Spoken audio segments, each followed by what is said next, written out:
सभी हमारी माताएं बहनों को, नौजवान युवा साथियों को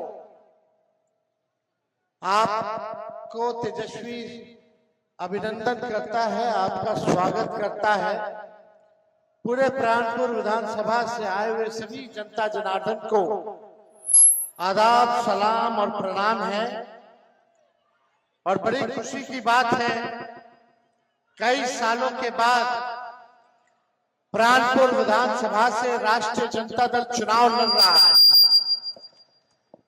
जहां तक मुझे याद है 2010 में राष्ट्रीय जनता दल जो है चुनाव लड़ा था और ठीक उसके बाद इस चुनाव लड़ रहा है। हालांकि हम लोग हमेशा से गठबंधन में लड़ते रहे।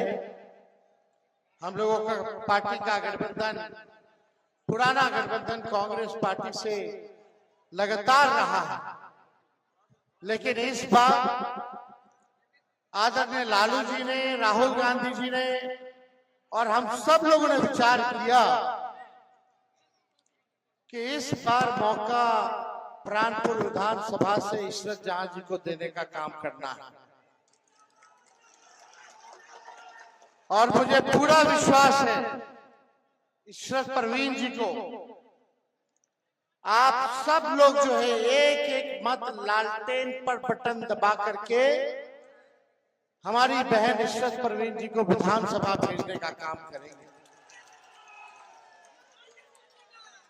और मुझे पूरा विश्वास है कि इशरत परवीन जी आप लोगों की सेवा एक नेत्री बनकर के नहीं बल्कि बेटी बनकर के आप लोगों की सेवा करने का काम करेंगे।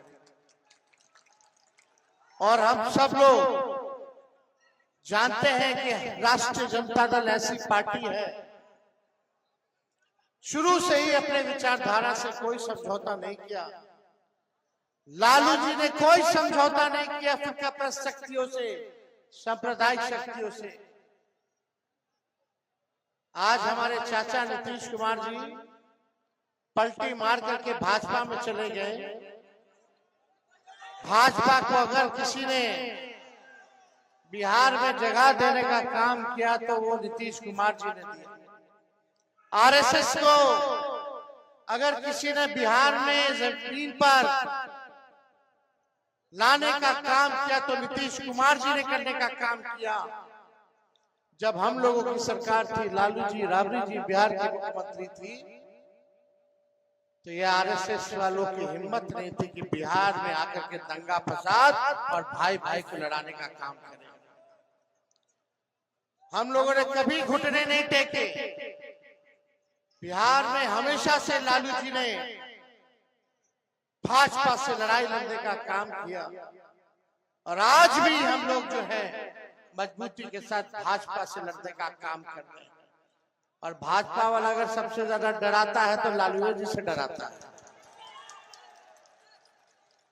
चाहे कोई बिल ये लोग लाते हो, आप लोगों से हम कहना चाहते हैं, वक्फ कानून का जो इन लोगों ने बनाया है, हमारी सरकार बनेगी तो उस बिल को हम लोग कूड़ेदान में फेंकने का काम करेंगे। और यही नहीं, इस क्षेत्र पिछड़ा क्षेत्र है, गरीब इलाका है, यहाँ पढ़ाई की व्यवस्था अच्छी नहीं है, दवाई की व्यवस्था, इलाज की व्यवस्था नहीं है, यहाँ कारखाने नहीं है, यहाँ नौकरी नहीं है। और थाना ब्लॉक चले गए तो बिना घूस दिए हुए कोई काम नहीं होता है। कोई काम होता है बिना घूस दिए हुए? हर चीज के लिए घूस। थाना में, ब्लॉक में हर चीज का रेट फिक्स है रे भाई। पूरी तरीके से लोग तबाह हो चुके हैं भ्रष्टाचार से। और ये 20 साल पुरानी सरकार है और 20 साल पुरानी सरकार को हम लोगों को हटाना है। हम पूरे बिहार घूम रहे हैं, पूरे बिहार की जनता चाहती है कि इस बार बदलाव करें। प्राणपुर की जनता क्या चाहती है बताइए? बदलाव चाहते हैं ना? आप सब लोग जानते हैं ठहरा हुआ पानी, कई दिनों का अगर ठहरा हुआ पानी अगर एक साथ ठहरा हुआ पानी रहे तो वो पानी सड़ जाता है। सड़ता कि नहीं सड़ता? वही हाल इस सरकार की है। 20 साल मौका दे दिया गया, लेकिन सीमांचल के इलाके में कोई काम नहीं किया गया। हम लोगों की सरकार बनेगी तो सीमांचल के विकास के लिए सीमांचल डेवलपमेंट अथॉरिटी का हम लोग गठन करने का काम करेंगे, ताकि यहाँ के हर एक विकास के कार्य को जो है देखने का काम करें। और हमने तो 5 लाख लोगों को नौकरी दिया 17 महीने में, 3.5 लाख नौकरी प्रक्रियाधीन कराया और 4.5 लाख नियोजित शिक्षकों को राजकीय कर्मी का जो है दर्जा हम लोगों ने देने का काम किया। इस बार तेजस्वी, भले ही तेजस्वी की उम्र कच्ची है, लेकिन तेजस्वी की जुबान पक्की है। हमने जो कहा वो किया, जो कह रहे हैं वो करेंगे। आज प्राणपुर में हम कह करके जाते हैं, जिस परिवार के पास सरकारी नौकरी नहीं है उस परिवार में एक सरकारी नौकरी तेजस्वी दिलाने का काम करेगा। बेरोजगारी से लड़ना है कि नहीं लड़ना? हमारे लोग, कितने लोग पलायन करके बाहर जा रहे हैं कमाने, खाने, दवाई के लिए, इलाज के लिए, पढ़ाई के लिए। ऐसा बिहार बनाना है कि कोई बिहार के लोग जो है बाहर ना जाएं। सोचिए, अगर आप लोगों के परिवार में एक सरकारी नौकरी होगा तो कितना सहायता होगा। और ये हम लोग करके दिखाएंगे, करने जा रहे हैं। जो तेजस्वी ने कहा वही ये सरकार कर रही है।